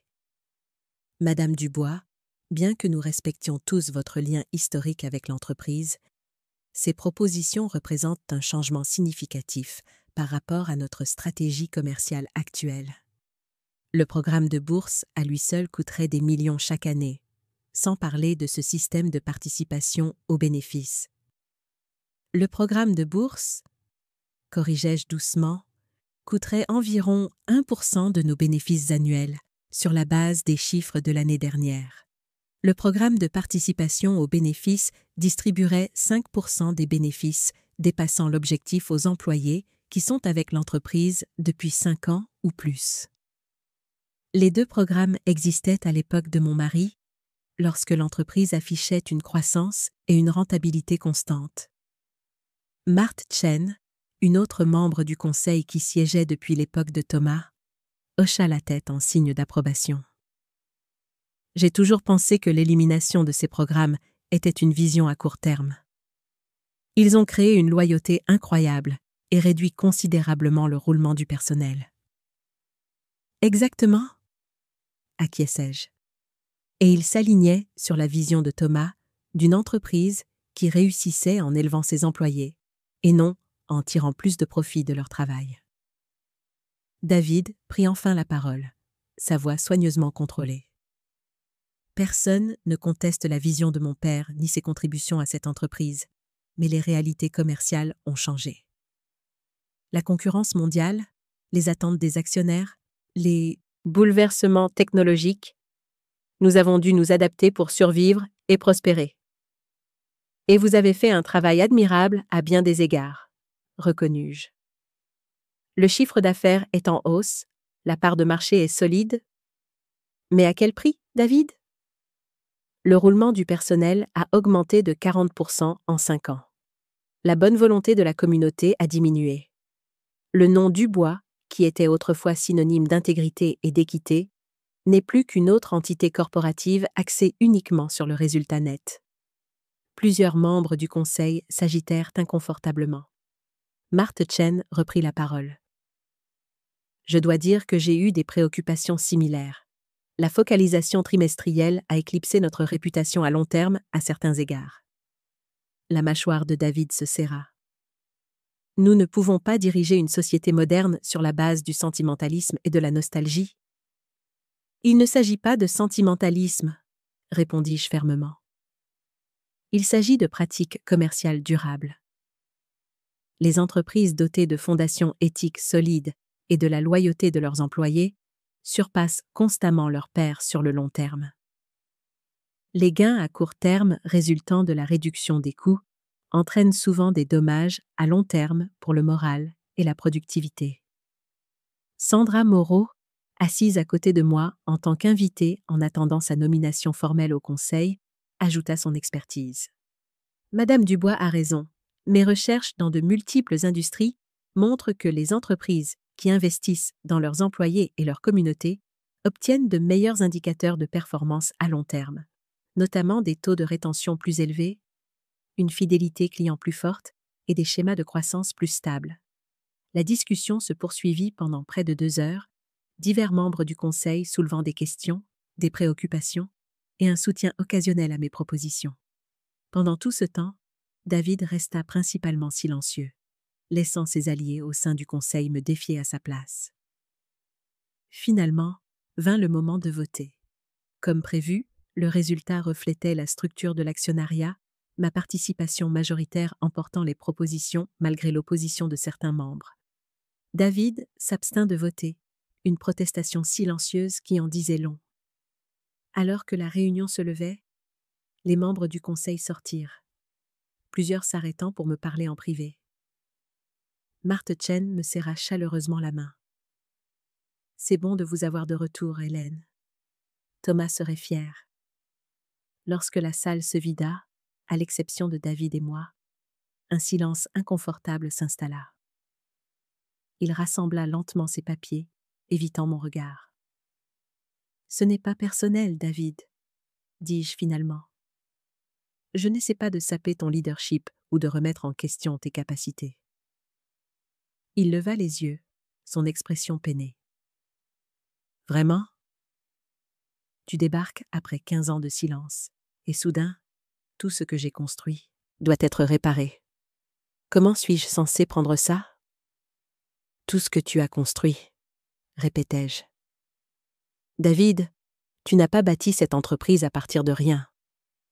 Tu as hérité d'une entreprise solide et éthique, avec des employés loyaux et une réputation impeccable. Oui, tu l'as fait grandir et moderniser, et je t'en donne tout le crédit. Mais certains des changements que tu as apportés ont érodé les fondations que ton père et moi avons établies. Il passa une main dans ses cheveux, un geste si semblable à celui de son père que mon cœur se serra. J'ai fait ce que je pensais nécessaire pour nous maintenir compétitifs. Je sais que tu l'as fait, dis-je plus doucement. Mais peut-être est-il temps de reconsidérer ce que « compétitif » signifie vraiment. S'agit-il seulement de marge bénéficiaire et de part de marché? Ou s'agit-il aussi d'être le genre d'entreprise pour laquelle les gens sont fiers de travailler, que les communautés sont heureuses d'avoir en leur sein? David rassembla ses papiers et se leva. J'ai besoin de temps pour digérer tout ça. Les changements vont nécessiter des ajustements importants à nos opérations et à nos prévisions budgétaires. Je comprends. Je suis disponible chaque fois que tu voudras discuter des stratégies de mise en œuvre. Je tendis la main et touchai son bras. Cela peut être une opportunité, David. Une chance d'honorer l'héritage de ton père, tout en faisant avancer l'entreprise à ta manière. Il hocha la tête sèchement et partit sans un mot de plus. Je restai assise, me sentant à la fois victorieuse et triste. Les changements se produiraient, j'avais l'autorité légale pour m'en assurer. Mais j'avais espéré plus de compréhension, plus de reconnaissance de la part de mon fils sur la raison pour laquelle ses valeurs comptaient si profondément. Robert Lefebvre entra après avoir frappé discrètement. Les membres du conseil sont tous partis. Comment tenez-vous le coup? Ça s'est passé à peu près comme prévu, soupirai-je. Les propositions sont passées, mais David voit cela comme une réprimande personnelle plutôt qu'une correction de cap. Robert s'assit à côté de moi. Il finira par comprendre. David est un homme d'affaires dans l'âme. Une fois qu'il verra que ces changements renforcent réellement l'entreprise plutôt que de l'affaiblir, il ajustera sa perspective. Je l'espère, dis-je. Il n'a jamais été question de créer une division. Il s'agissait de restaurer l'équilibre. Les employés parlent déjà du retour du programme de bourse, mentionna Robert avec un sourire. Les nouvelles vont vite par ici. Je pense que vous trouverez beaucoup de soutien à l'usine. Cette petite bonne nouvelle me remonta le moral. C'est un début, alors. En rentrant chez moi, je réfléchis aux événements de la journée. La réunion du conseil avait été une étape nécessaire, mais ce n'était que le début. Le vrai travail consisterait à reconstruire les relations avec David, avec Vanessa, avec l'entreprise elle-même. Mon téléphone sonna via le système de haut-parleur de la voiture. L'écran affichait Vanessa. Je me préparais avant de répondre. « Bonjour Vanessa. Je viens d'avoir des nouvelles de David à propos de la réunion du conseil, » dit-elle sans préambule, sa voix tendue de colère. « J'espère que tu es satisfaite, Hélène. Tu as complètement sapé l'autorité de ton fils et créé le chaos dans l'entreprise qu'il a passé 15 ans à bâtir. » Je pris une profonde inspiration, déterminée à rester calme. Ce n'est pas ce qui s'est passé, Vanessa. Les changements que j'ai proposés renforcent les fondations de l'entreprise, tout en honorant ses valeurs originales. Le rôle de leader de David reste intact. « S'il te plaît, » ricana-t-elle. « Tout le monde saura qui est vraiment aux commandes maintenant. Les dommages à sa réputation sont faits. Les seuls dommages à la réputation de David proviennent des choix qu'il a faits, » répondis-je d'un ton égal. Éliminer des programmes qui bénéficiaient aux employés et à la communauté, se concentrer exclusivement sur le profit au détriment des gens. Ces décisions se reflètent sur lui, pas sur moi. Ces décisions ont rendu l'entreprise prospère, insista-t-elle. Mais je suppose que ça ne t'importe pas. Tu as eu ce que tu voulais, de l'attention, du contrôle, une vengeance pour une offense imaginaire au mariage de Michel. Ces mots me piquèrent, mais je refusais de me laisser entraîner dans une réponse émotionnelle. Il ne s'agit pas du mariage, Vanessa. Il s'agit d'années de marginalisation et de manque de respect, tant dans l'entreprise que dans la famille. Il s'agit de protéger l'héritage de Thomas et de s'assurer que les Manufactures du Bois restent le genre d'entreprise dont il serait fier. Thomas est mort depuis 15 ans, dit-elle froidement. L'entreprise appartient aux vivants maintenant. Oui, c'est vrai, acquiesçai-je. Et je suis bien vivante, que cela vous convienne ou non. Il y eut une longue pause avant qu'elle ne reprenne la parole, sa voix calculatrice. David et moi avons discuté de l'achat d'une maison de vacances sur la Côte d'Azur. Quelque chose au bord de l'eau où nous pourrions éventuellement prendre notre retraite. Nous espérions utiliser une partie des dividendes de l'entreprise pour la financer. Je suppose que c'est hors de question maintenant. La tentative transparente de manipulation me fit presque rire. Le conseil a approuvé un dividende de 5% pour les actionnaires le trimestre dernier. Ce que vous et David faites avec votre part est entièrement votre décision. Mais si vous demandez si je vais détourner des fonds de l'entreprise ou des dividendes supplémentaires pour vos ambitions immobilières personnelles, alors oui, c'est hors de question. Tu ne seras pas là pour toujours, Hélène, dit-elle, son ton maintenant ouvertement hostile. Finalement, tout reviendra à David. ces changements que tu fais, ce jeu de pouvoir, c'est temporaire. Nous pouvons attendre. Je me garais dans mon allée, soudainement fatiguée de la conversation. C'est ce que tu penses que c'est, Vanessa? Un jeu d'attente, en espérant que la vieille dame mourra pour que vous puissiez vendre sa maison et rediriger les bénéfices de son entreprise vers le fonds de votre maison de vacances? Si c'est le cas, vous pourriez attendre plus longtemps que prévu. Ma mère a vécu jusqu'à 97 ans, et mon examen physique annuel le mois dernier a montré que je suis en excellente santé. Ce n'est pas ce que je... Si, c'est ça, l'interrompis-je fermement. C'est exactement ce que tu voulais dire. Mais laisse-moi être clair. Je ne vais nulle part. Je reprends ma place dans cette entreprise et dans cette famille, et j'établis des garde-fous pour m'assurer que lorsque je décéderai finalement, la vision de Thomas pour les Manufactures du bois perdurera. Je terminai l'appel avant qu'elle ne puisse répondre, ressentant un curieux mélange de tristesse et de détermination. J'avais espéré que mes actions pourraient susciter la réflexion et le changement, mais il semblait que Vanessa, du moins, redoublait de ressentiment. À l'intérieur de ma maison, j'enlevai mes chaussures et me fis une tasse de thé. La réunion du conseil avait été épuisante et l'appel de Vanessa encore plus. Mais j'avais accompli ce que je m'étais fixé. Les changements étaient approuvés. Le programme de bourse serait rétabli, la fondation serait créée. Et j'avais repris ma juste place de présidente du conseil d'administration. C'était un début. Le reste, guérir les dissensions familiales, aider David à comprendre mes motivations, peut-être même trouver un terrain d'entente avec Vanessa, prendrait du temps. Mais pour la première fois depuis des années, je me sentais de nouveau moi-même. Pas seulement une ombre ou un inconvénient, mais Hélène Dubois, femme d'affaires, mère, grand-mère et gardienne de l'héritage de son mari. Mon téléphone sonna avec un message de Michel. J'ai entendu parler de la réunion du conseil par papa. Je t'envoie tout mon soutien. Fière de toi, grand-mère. Ces simples mots, mon cœur. Au moins une personne dans ma famille comprenait, et peut-être qu'avec le temps, les autres le feraient aussi. Pour l'instant, j'avais fait les premiers pas hors de l'invisibilité, et il n'y avait pas de retour en arrière possible dans l'ombre. 3 semaines s'étaient écoulées depuis la réunion fatidique du conseil d'administration.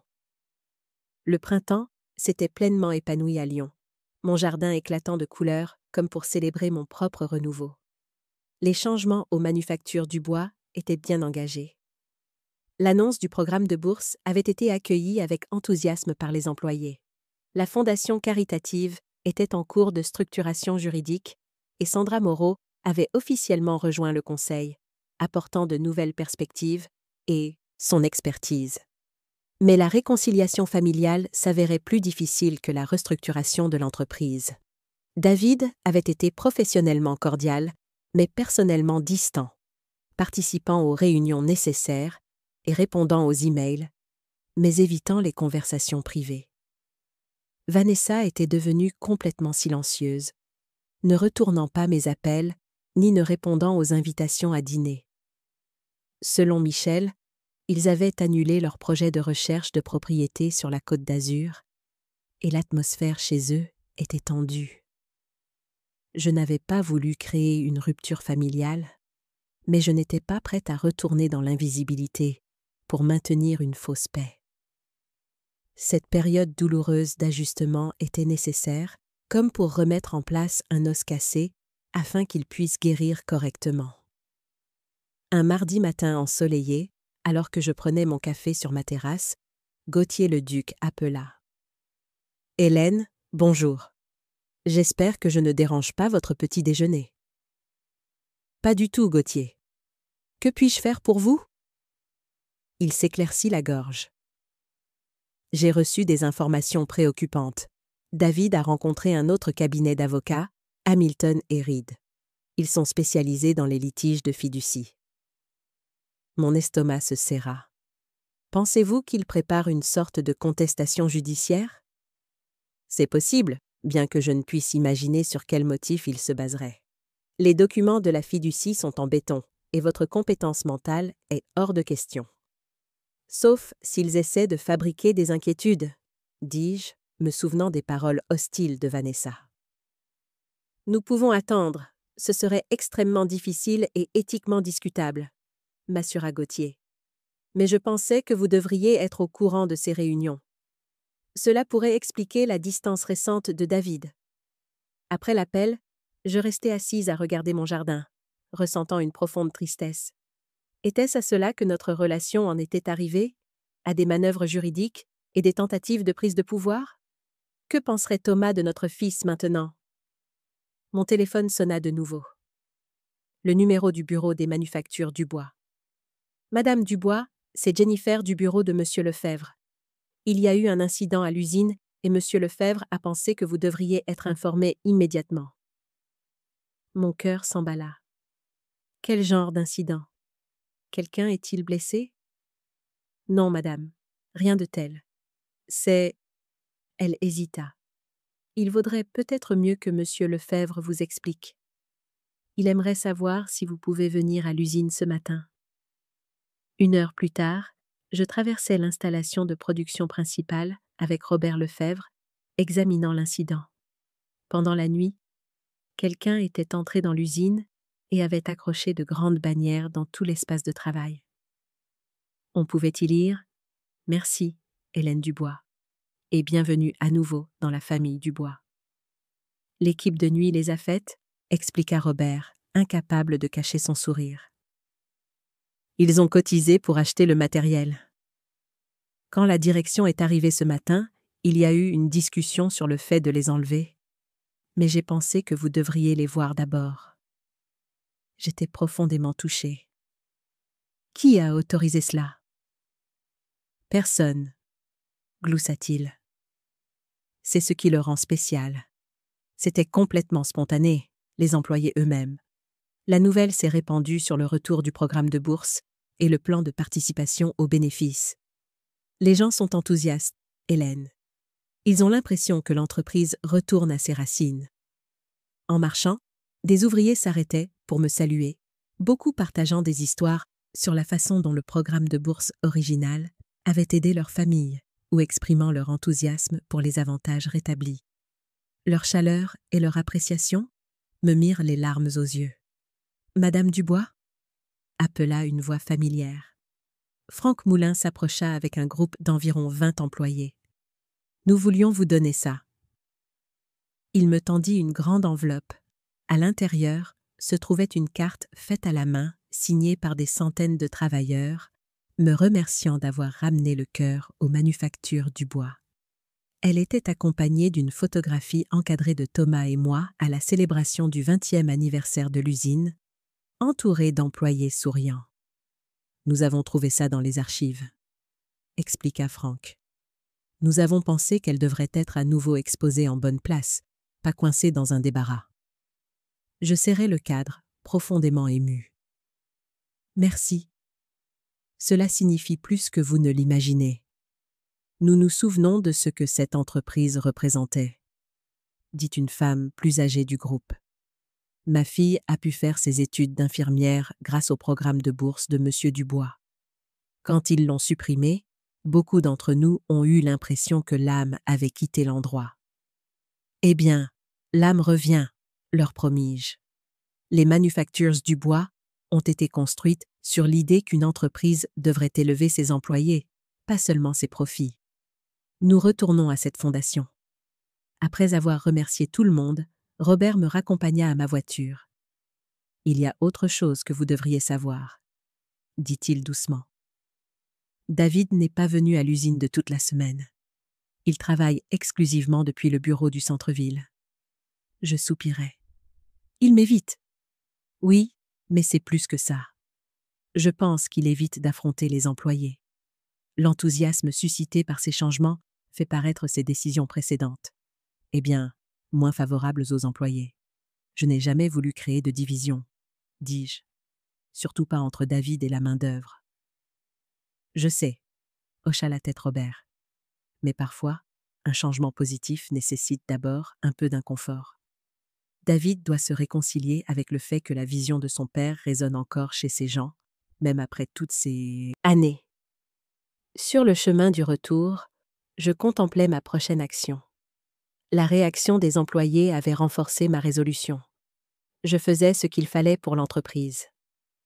Mais le fossé grandissant avec David me troublait profondément.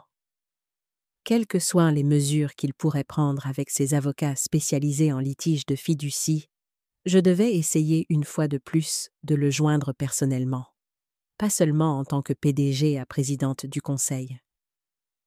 Je décidai d'essayer une approche différente. Au lieu d'appeler David directement, j'envoyai un SMS à Michel. « Serais-tu, toi et ton père, disposés à me rencontrer pour déjeuner demain ? Juste nous trois. C'est important. » Michel répondit presque immédiatement. « Je vais lui parler. Quelle heure et où ? 12h30, chez Antoine. » C'était le restaurant italien où nous avions célébré tant de jalons familiaux. La remise de diplôme de David, sa promotion au poste de vice-président, son 40e anniversaire. Un lieu aux souvenirs heureux pourrait aider à apaiser les tensions actuelles. À mon grand soulagement, Michel me renvoya un SMS 1 heure plus tard. « Papa est d'accord. À demain, vous deux ?» Le lendemain, j'arrivai chez Antoine en avance, choisissant une table de coin tranquille où nous pourrions parler en privé. Le restaurant n'avait pas beaucoup changé au fil des décennies. Les mêmes nappes à carreaux rouges, les mêmes photos de famille sur les murs, la même odeur d'ail et de basilic dans l'air. Je les vis entrer ensemble, David l'air tendu, Michel m'offrant un sourire encourageant. Alors qu'ils s'approchaient, je me levai et embrassai chaleureusement Michel. David accepta une brève étreinte, son corps raide. « Merci à vous deux d'être venus, » dis-je alors que nous nous installions. Je pensais que ce serait bien pour nous de parler, juste en famille. Michel a dit que c'était important, répondit David d'un ton neutre. Bien que je ne sois pas sûr de ce qu'il reste à discuter qui n'ait pas été abordé en réunion du conseil. Il ne s'agit pas de réunion du conseil, dis-je. Il s'agit de nous, de notre famille, de notre histoire, de notre avenir. Le serveur nous interrompit pour prendre nos commandes. Les raviolis aux champignons pour moi, les spaghettis bolognaises pour David, son plat préféré depuis l'enfance, et le poulet parmigiana pour Michel. Une fois de nouveau seul, je sortis de mon sac un petit journal en cuir usé. « Reconnais-tu ceci ?» demandai-je à David. Il fronça légèrement les sourcils. Le vieux carnet de papa, celui qu'il portait partout. Oui, Thomas a tenu des journaux toute sa vie. Celui-ci date de l'année où nous avons créé l'entreprise. Je l'ouvris avec précaution, les pages délicates avec l'âge. Je l'ai trouvé récemment en triant des boîtes dans le grenier. J'aimerais vous lire quelque chose qu'il a écrit quand tu n'avais que 5 ans. David s'agita inconfortablement, mais ne s'opposa pas. Je tournai à une page marquée et lus à haute voix. 18 avril 1980. Aujourd'hui, j'ai fait visiter l'usine à David pour la première fois. Il était plein de questions, voulant savoir comment tout fonctionnait. Quand je lui ai expliqué que toutes ces personnes travaillaient pour notre entreprise, il a demandé si cela signifiait qu'elles faisaient partie de notre famille. Une question simple d'enfant, mais profonde dans son sens. Je lui ai dit que, dans un sens, oui, ils sont notre famille élargie. Et nous avons des responsabilités envers eux, tout comme ils en ont envers nous. J'espère qu'il gardera cette compréhension à l'âge adulte, quand viendra son tour de diriger. Je levai les yeux pour trouver David fixant la nappe, son expression indéchiffrable. Michel observait son père attentivement. Ton père a bâti les manufactures du bois avec une vision allant au-delà de la simple création de richesses, continuai-je doucement. Il voulait créer quelque chose de significatif, une entreprise qui améliorait des vies, y compris celles de ses employés. « Je sais ce que papa croyait, » dit David doucement. mais les réalités commerciales ont changé depuis son époque. Vraiment? Contestai-je. La nature humaine a-t-elle changé? Les gens ne se soucient-ils plus d'être valorisés? De travailler pour une entreprise avec des principes, de construire quelque chose de significatif plutôt que simplement rentable? Avant qu'il ne puisse répondre, notre nourriture arriva. Nous mangeâmes en silence pendant quelques minutes, la tension palpable. Finalement, Michel parla. « Papa, puis-je te demander quelque chose? Pourquoi as-tu éliminé le programme de bourse? Je me souviens de la fierté de grand-père pour cette initiative. » David posa sa fourchette, réfléchissant à sa réponse. C'était un programme coûteux, avec un bénéfice direct limité pour l'entreprise. Nous faisions face à une concurrence internationale accrue, à la pression des nouvelles technologies. Nous devions rationaliser les opérations, concentrer les ressources sur les fonctions commerciales essentielles. « Mais as-tu considéré les avantages indirects ?» insista Michel. La loyauté que cela créait parmi les employés, la bonne volonté dans la communauté, la nouvelle génération talentueuse que cela aidait à former, dont certains auraient pu devenir de futurs employés du bois. Bien sûr que je l'ai considéré, lança David, puis adoucit immédiatement son ton. Désolé. Oui, j'ai pesé ces facteurs, mais à l'époque, les préoccupations financières semblaient plus urgentes. Et maintenant? Demandai-je. Maintenant que tu as vu la réaction des employés à la restauration de ces programmes, ces bannières qu'ils ont faites, la carte qu'ils ont signée? David parut sincèrement surpris. Quelle bannière? Je lui racontai ma visite à l'usine, la célébration spontanée des employés, la photographie encadrée qu'il m'avait représentée. Pendant que je parlais, quelque chose dans son expression changea. Une lueur d'incertitude, peut-être même de regret. « Ils ont vraiment fait ça ?» demanda-t-il. « Ils l'ont fait, » confirmai-je. Parce que pour eux, les manufactures du bois n'ont jamais été qu'un lieu de travail. C'était une communauté, une source de fierté, un chemin vers un avenir meilleur pour leur famille. Ton père comprenait cela intuitivement. David resta silencieux un long moment. Puis, de manière inattendue, il dit « J'ai rencontré des avocats la semaine dernière. » Mon cœur se serra, mais je gardai mon expression neutre. « J'ai entendu. » Il parut surpris. « Comment ? » Peu importe. Gauthier, je suppose ? Oui, il était inquiet. David repoussa son assiette, les pâtes à moitié mangées. J'explorais des options, des recours juridiques. Vanessa pensait... Elle était catégorique sur le fait que je devais combattre ces changements. Contester ton autorité d'une manière ou d'une autre. « Et que t'ont dit les avocats ?» demandai-je, bien que je puisse deviner la réponse. Un sourire ironique traversa brièvement son visage. Que je n'avais aucun fondement juridique. Que la structure de la fiducie était à toute épreuve. Que toute contestation serait coûteuse, longue et presque certainement infructueuse. J'aurais pu te le dire, dis-je doucement. Oui, eh bien, j'avais besoin de l'entendre d'une tierce partie objective. Il soupira lourdement. Vanessa n'a pas été satisfaite de leur évaluation. Michel avait observé cet échange avec un soulagement visible. « Alors, tu ne poursuis aucune action en justice ?» « Non, » confirma David. « Ce serait futile sur le plan juridique et préjudiciable à l'entreprise. La dernière chose dont les manufactures du bois ont besoin, c'est d'une bataille publique entre la veuve du fondateur et le PDG. » Je tendis la main sur la table et posai ma main sur la sienne. « David, il n'a jamais été question de te saper ou de te prendre le contrôle. Il s'agissait de restaurer l'équilibre, de s'assurer que l'entreprise reste rentable et respectueuse de ses principes. Il ne retira pas sa main, ce que je pris comme un signe positif. Je le comprends maintenant.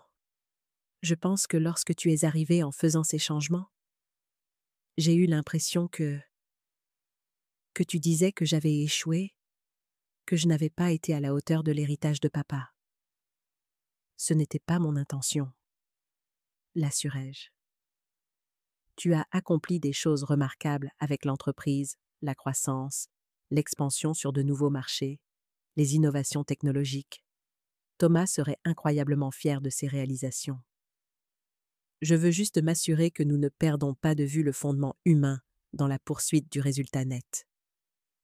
Pour la première fois depuis des semaines, je vis un sourire sincère toucher les yeux de David. Tu sais ce que papa disait des bilans. Un bilan montre la santé financière d'une entreprise, mais pas son cœur, citai-je en souriant au souvenir. Exactement, acquiesça David. Je n'y avais pas pensé depuis des années. La conversation devint plus fluide après cela. Nous commandâmes un dessert, un tiramisu à partager, une autre tradition familiale, et discutâmes de questions pratiques.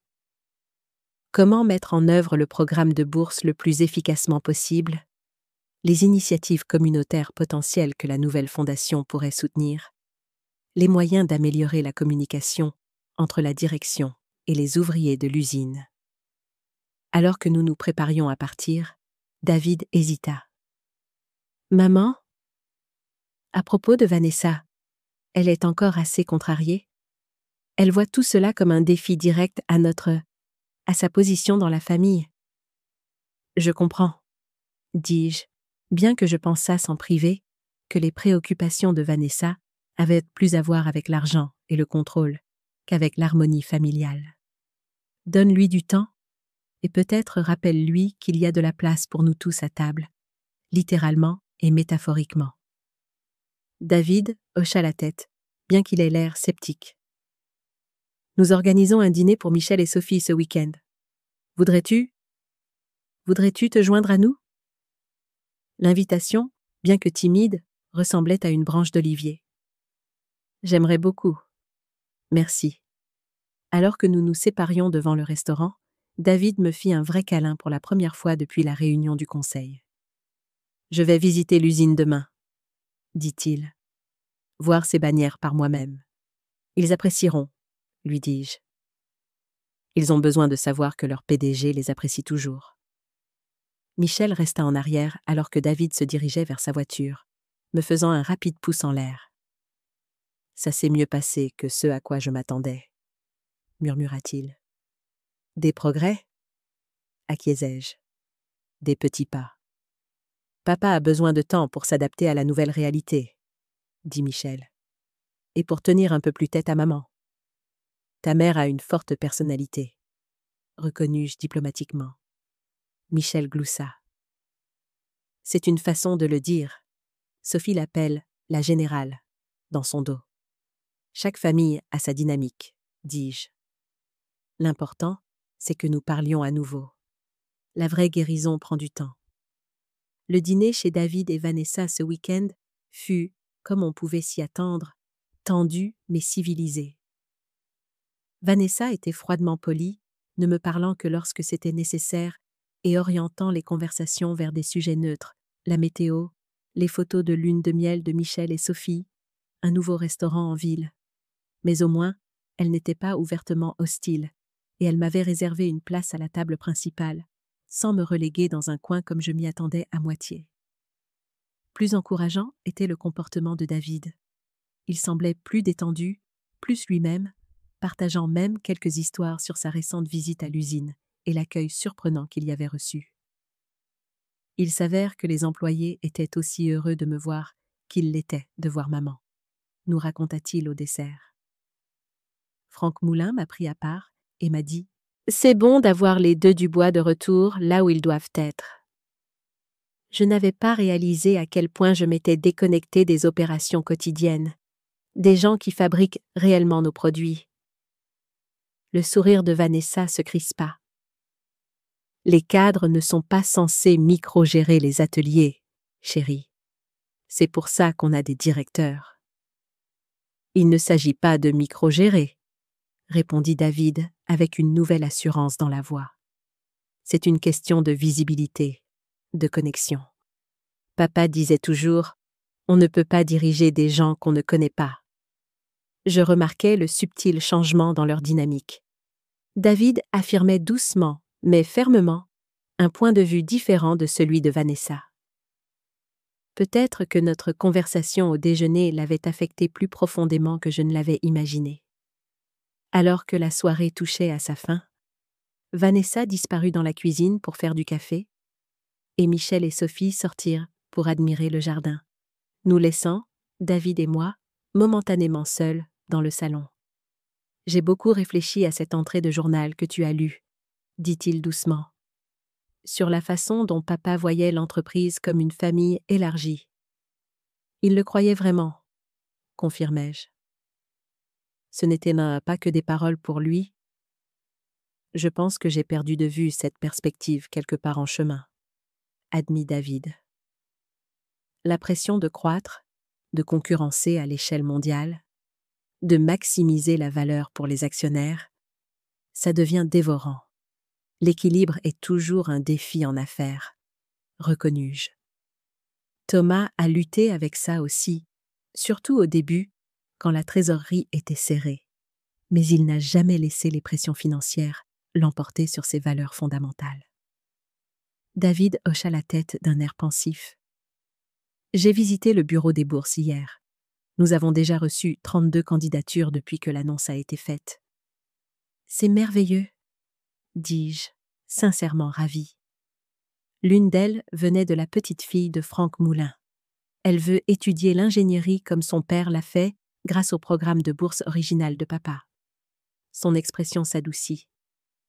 3 générations d'une même famille, toutes liées aux manufactures du bois. Il y a quelque chose de puissant dans cette continuité. C'est ce que signifie vraiment l'héritage, dis-je. Pas seulement un héritage financier, mais des valeurs et des liens qui traversent les générations. Le moment fut interrompu par le retour de Vanessa avec le café. Mais quelque chose avait changé entre David et moi, une reconnexion, une compréhension partagée de ce que les manufactures du bois représentaient au-delà de leur bilan. Les semaines suivantes apportèrent des améliorations progressives.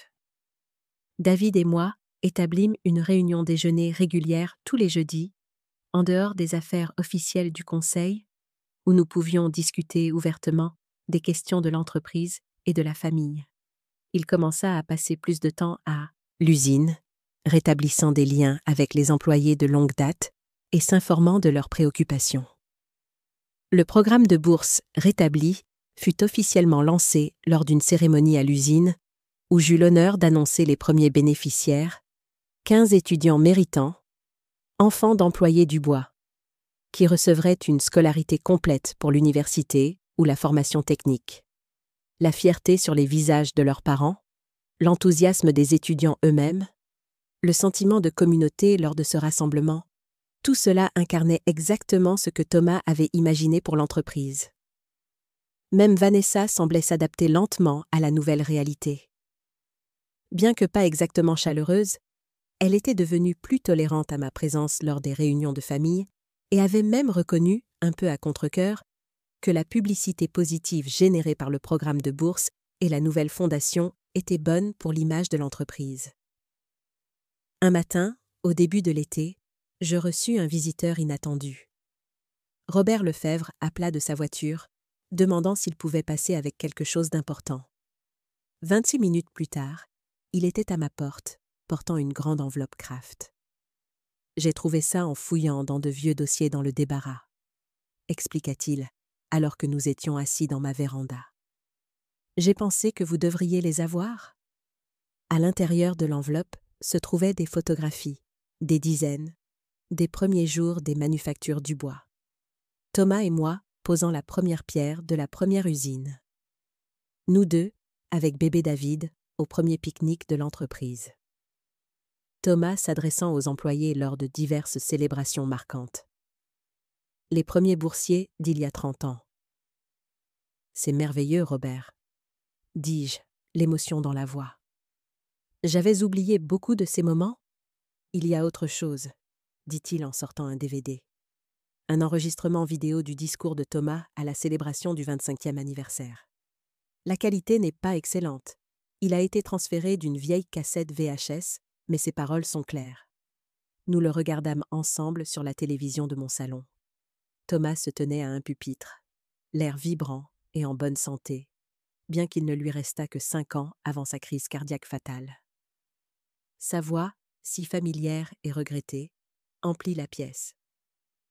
Il y a 25 ans, Hélène et moi avons créé les Manufactures du Bois avec une vision simple: fabriquer des produits de qualité et construire des vies de qualité. Nous croyons alors, comme je le crois maintenant, qu'une entreprise a des responsabilités au-delà de ses actionnaires, envers ses employés, sa communauté, les générations futures.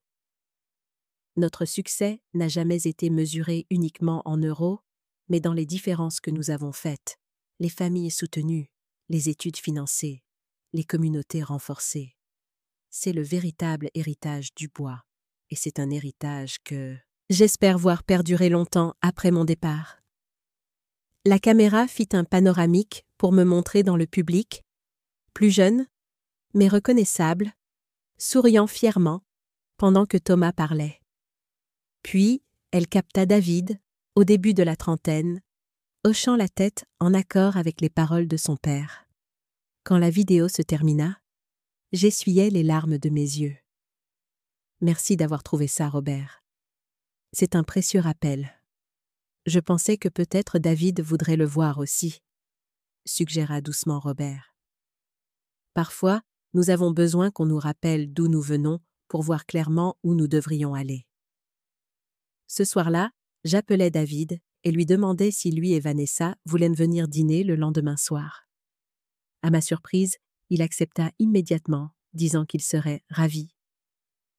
Quand ils arrivèrent, je sentis que quelque chose était différent. Vanessa apporta des fleurs, un petit geste, mais significatif, et semblait moins sur la défensive que d'habitude. David paraissait plus détendu, plus présent. Au dîner, nous discutâmes de sujets familiaux normaux, les projets de Michel et Sophie pour acheter leur première maison, un événement caritatif à venir que Vanessa organisait, une partie de pêche que David prévoyait avec des amis d'université. La conversation était naturelle, sans la tension sous-jacente qui avait caractérisé nos récentes interactions. Après le dessert, je suggérais de passer au salon. Il y a quelque chose que j'aimerais partager avec vous deux. Je mis le DVD que Robert avait apporté. Alors que la voix de Thomas emplissait la pièce, j'observais attentivement la réaction de David. Son expression s'adoucit, un mélange de fierté et de nostalgie dans ses yeux. Même Vanessa semblait émue, jetant parfois un coup d'œil à son mari pendant que le discours se poursuivait. Quand il se termina, il y eut un moment de silence. Puis David dit doucement: « Je me souviens de ce jour. Papa était si fier de ce que l'entreprise avait accompli. Pas seulement de ce que l'entreprise avait accompli, corrigeai-je doucement. Ce que la famille des Manufactures du Bois avait accompli ensemble. » David hocha la tête, comprenant mon point de vue. Il a toujours insisté sur cette distinction. Ton père a bâti quelque chose de remarquable, dis-je. Pas seulement une entreprise prospère, mais une communauté avec des valeurs et un but partagé. Quand je me suis retirée après sa mort, je t'ai fait confiance pour maintenir cet héritage. Et à bien des égards, tu l'as fait. L'entreprise a grandi, s'est adaptée, a réussi au-delà de ce que Thomas aurait pu imaginer. Mais j'ai perdu de vue certaines des valeurs fondamentales, reconnut David. Le programme de bourse, l'engagement communautaire, le lien avec les employés. Ce n'étaient pas juste de jolis extras. Ils étaient au cœur de la vision de papa. Et maintenant, ils sont restaurés, dis-je. Non pas pour saper ton leadership, mais pour le renforcer. Pour reconnecter l'entreprise à ses racines, tout en continuant d'avancer. Vanessa, qui avait été inhabituellement silencieuse, prit enfin la parole. « Je dois m'excuser, Hélène. J'ai été difficile à propos de ces changements. Je les voyais comme une menace plutôt qu'un rééquilibrage. » Ces paroles me surprirent, mais j'essayais de ne pas le montrer. Merci, Vanessa. J'apprécie. Le changement est rarement confortable, surtout quand il semble imposé de l'extérieur. Elle hocha la tête. David et moi avons beaucoup parlé de la famille dernièrement, de ce qui compte vraiment. Voir Thomas dans cette vidéo, entendre sa vision, ça met les choses en perspective. David tendit la main et prit la mienne. Maman, Vanessa et moi avons discuté de quelque chose sur lequel nous aimerions ton avis. Nous pensons créer une fondation familiale, distincte de la fondation d'entreprise, axée spécifiquement sur les soins et les services de soutien aux personnes âgées. C'est une idée merveilleuse, dis-je, sincèrement touchée par le geste. Nous avons réalisé, ajouta Vanessa avec une pointe d'humilité dans le ton, que nous n'avons pas toujours été aussi prévenants envers le vieillissement et les perspectives des aînés que nous aurions dû l'être. Ce serait une façon d'avoir un impact positif dans ce domaine. La soirée se termina par de véritables étreintes, pas les accolades raides et obligatoires des derniers mois, mais des expressions chaleureuses de reconnexion. Alors qu'il partait, David resta un instant en retrait. « Merci, maman, » dit-il doucement. « De ne pas avoir abandonné, ni moi, ni nous. De m'avoir rappelé qui nous sommes en tant que famille et en tant qu'entreprise. » « C'est ce que font les mères, » répondis-je, lui caressant la joue, comme je le faisais quand il était enfant. Nous nous souvenons et nous rappelons. Dans les mois qui suivirent, les manufactures Dubois connurent une sorte de renaissance. Le programme de bourse prospéra, avec 37 étudiants soutenus dès sa première année de retour. L'initiative de participation aux bénéfices des employés augmenta la rétention et attira de nouveaux talents. La fondation caritative fit ses premières subventions à des programmes éducatifs dans les communautés où nous opérions. David embrassa son rôle de PDG avec un objectif renouvelé, équilibrant les stratégies axées sur le profit avec des initiatives basées sur des valeurs. Il redevint une présence régulière à l'usine, connaissant les employés par leur nom, écoutant leurs idées et leurs préoccupations. Vanessa, à ma grande surprise, s'intéressa sincèrement à la fondation familiale qu'elle et David avaient dû créer, utilisant ses relations sociales pour sensibiliser et collecter des fonds pour les services de soutien aux personnes âgées. Michel et Sophie annoncèrent qu'ils attendaient leur premier enfant, le premier arrière-petit-enfant de Thomas et moi, une nouvelle qui me fit verser des larmes de joie. La famille Dubois grandissait, évoluait, guérissait. Quant à moi, je continuais en tant que présidente du conseil, assistant aux réunions, offrant des conseils lorsque c'était nécessaire, mais de plus en plus confiante dans l'engagement renouvelé de David envers les valeurs qui avaient toujours défini les manufactures Dubois. Je ne me battais plus pour être visible. Ma place, tant dans l'entreprise que dans la famille, était assurée, respectée, valorisée. Un après-midi d'automne, environ 6 mois après le mariage fatidique qui avait déclenché mon éveil, je reçus un colis inattendu.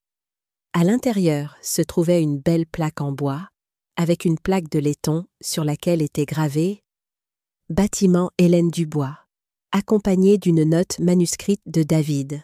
« Maman, nous rebaptisons le bâtiment principal de l'usine en ton honneur. Une petite reconnaissance de ton énorme contribution aux manufactures Dubois, tant à sa fondation qu'à son récent renouveau. La cérémonie aura lieu vendredi prochain à 14h. Tout le personnel sera là. Papa serait si fier de ce que tu as accompli. Je sais que je le suis. Avec tout mon amour, David. » Je tins la plaque dans mes mains tremblantes, les larmes brouillant ma vision. De grand-mère Hélène, contributrice financière, à avoir un bâtiment nommé en mon honneur, le chemin avait été difficile, parfois douloureux, mais finalement guérisseur pour nous tous. Thomas avait toujours dit qu'une entreprise, comme une famille, avait besoin de fondations solides pour affronter n'importe quelle tempête. En reprenant ma voie et ma place, je n'avais pas seulement assuré ma propre visibilité. J'avais renforcé ces fondations pour les générations futures. Je n'étais plus la matriarche invisible, j'étais Hélène Dubois, et mon héritage perdurerait. Que feriez-vous si vous étiez à ma place? Avez-vous déjà vécu quelque chose de similaire? Commentez ci-dessous et n'oubliez pas de découvrir 2 autres histoires favorites de notre chaîne.